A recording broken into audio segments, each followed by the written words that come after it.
So what if everything became strange, or other, or nothing? I was nobody home, you see. So these threats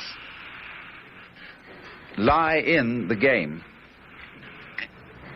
of playing that the two sides of the world, the black and the white, the I and the thou, the subject and the object, don't go together.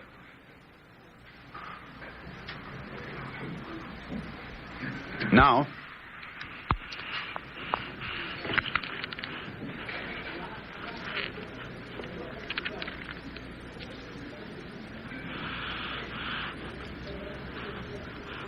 we must therefore realize in studying Buddhism that it has this dialectical nature, and that the dialogue which the Buddha started by suggesting that you try to eliminate suffering by eliminating desire. He knew perfectly well you can't eliminate desire, because if you try, that's already a desire, to eliminate desire. But he wanted the people to try the experiment and see what would happen. They did, and this kind of experimentation went on over hundreds of years, and as it went on, people began to record the various stages through which their experiments went. And as a consequence of this, Buddhism underwent changes. It developed an aspect of itself which was quite different from the first aspect. And we broadly speak of the two schools of Buddhism as being Theravada, which is closest to the original texts, and Mahayana, which is a development. Mahayana simply represents a deeper level of the dialogue. The Theravadins do what people so often tend to do, which is to stay with the authority of the original teacher. In other words, you might say that there are certain people who call themselves Bible Christians. They don't want any truck with the church. Let's stick with the simple teachings of Jesus as they originally were formulated and not have anything added to that. Other people would say, well, that's ridiculous, because if the simple teachings of Jesus are fruitful, they'll make everybody else think of new things, and they'll stimulate changes of consciousness, changes of ideas, and we'll add that all on, and it'll be like an acorn. When it's put into the ground, it no longer looks like an acorn. It turns into a huge tree. So that idea has been fundamental to Buddhism, that it grows as a tree grows. And so that the materials, the teachings of Mahayana Buddhism are contained in scriptures, and it's said that the Buddha gave these scriptures, but not in this world. These are the lectures he gave to the gods, to all kinds of Buddhas and Bodhisattvas in somewhere in some other kind of space. Now, what happened historically is, I suppose, this, that the Mahayana scriptures were written by Buddhist monks who had nothing much to do on long, wet afternoons. And they wrote and wrote. Do you know that the Mahayana Buddhist scriptures, when put together, are a set of books larger than the Encyclopedia Britannica? It's simply prodigious. But they are all attributed to the Buddha or to the great bodhisattvas, some of whom are, as it were, cosmological figures who don't incarnate on this level at all. So what happened? Those monks who wrote these things down genuinely felt that they were expressing a wisdom which was not their own. they wouldn't have dreamed of signing their own names to this stuff. They say, this I have understood from my deepest inner self. And that's not stinky little Nagarjuna or somebody. It's the great cosmic Buddha in me who has revealed this. So it's the teaching of the Buddha, and they did this in good faith. So although from one historical point of view the books of Mahayana Buddhism are much later than those of Theravada, or the Pali scriptures, you will often find Mahayanists arguing that they are immeasurably more ancient, because they incorporate a fundamental and eternal wisdom which is preached by the Buddha outside time. So as when we tell a fairy story, we say, once upon a time there was a beautiful prince, and so on, you know. When was that? Long, long ago, yeah, very long ago. It means this is a timeless tale. You see, there's always liable to be a beautiful prince. But so once upon a time has the same sense as the first word of St. John's Gospel, Enachi, in the beginning was the word. That's in the archetypal, primordial beginnings. So that's where all those sutras come from. They say, well, thus have I heard. At a certain occasion, the Buddha was in the Tsushita heaven and was surrounded with this, that, and the other. Well, that means this is timeless. But actually, the Mahayana does represent a certain kind of historical evolution.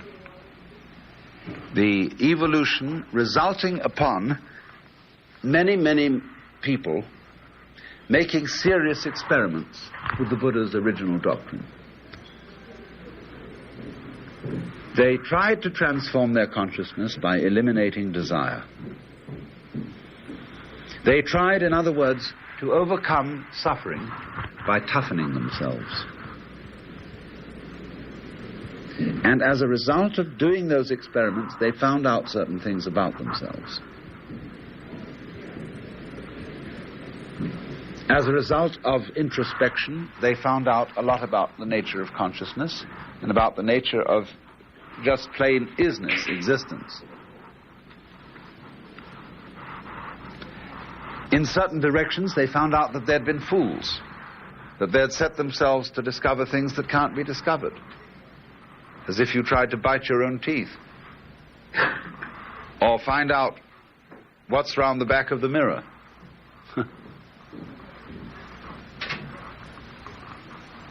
And so, as a result of finding out that certain lines of development were dead ends, they didn't follow them anymore. Even though they might suggest to their students that they too investigate those roads. That's the nature again of upaya. Upaya is a clever device to get somebody to realize something which cannot be explained to him intellectually, because he won't believe it. I mean, it's easy enough. I can say, well, everybody here, you know you're all Buddhas. Every one of you. And I don't know what the hell you're doing around here, except come in for lunch. What do you want to learn? You got I can't tell you a thing. See, you have it all. And you say, well, that's all very well in theory, but I don't feel it to be so. So we have to go through this big thing of making all these experiments so as to find out that the theory is so. And that you really are, each one of you, the foundation and ground of the universe.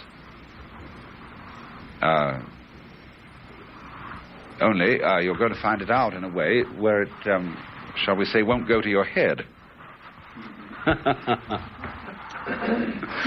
Where you'll be able to play it cool that you are the ground of the universe, and it's not something to brag about. On the other hand, it's nothing to be ashamed of and hide. That's the middle way. Madhyamika is the basic form of Mahayana Buddhism, meaning the middle way, which was transmitted to Tibet and lies as ever at the foundation of Tibetan Buddhism. So you see the sort of principles I'm sketching out, the sort of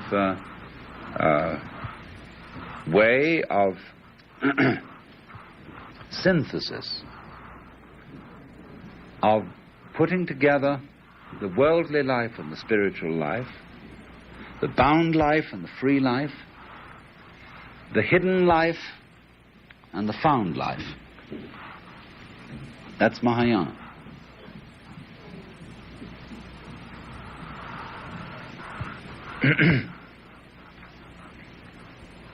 And because, you see, it ends up in what Frederick Spiegelberg has called the religion of no religion. This is the end of all this, you see, is to get rid of religion. Like when you go to a doctor and he gives you medicine and it cures you, you throw away the bottle. You don't keep on the stuff. So in Tibetan Buddhism, the aim of it really is to transcend Buddhism. So there are what are called the 6 precepts of Tilopa. Mano masam machadching, magam masam rangbabzad. Which means, Mano, don't think. Masam, have no mind. Machadching, don't meditate. Magam masams, don't contemplate. Don't discipline yourself. Keep your mind in its natural state. That's in Sanskrit called sahaja, naturalness. But nobody in the world can practice this. There's nothing you can do. Like saying to someone, now, please, be natural. Could you be natural by any imaginable effort or non-effort? You couldn't possibly do it. You have, therefore, you see, before you can be natural and you suddenly have a feeling that you're not natural, that something's wrong with you, you have to do some very unnatural things. So as to find again that you can't be unnatural, even if you try very hard to do so.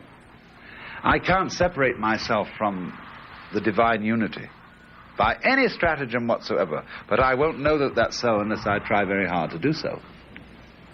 So we all try, you see, very hard to be individuals, and then to be perfect individuals, to be in charge, to be God, to rule ourselves. And as a result, in the end, we find out that that wasn't necessary. It was like putting legs on a snake, as they say in Zen. So one returns then to the natural state, where religion vanishes. And you can't say, when you look at the Bodhisattva, who is the Buddhist ideal, it's very difficult to distinguish him from an ordinary kind of a secular person. We've been listening to Alan Watts with part 1 of the 3-part seminar, Wisdom of the Mountains.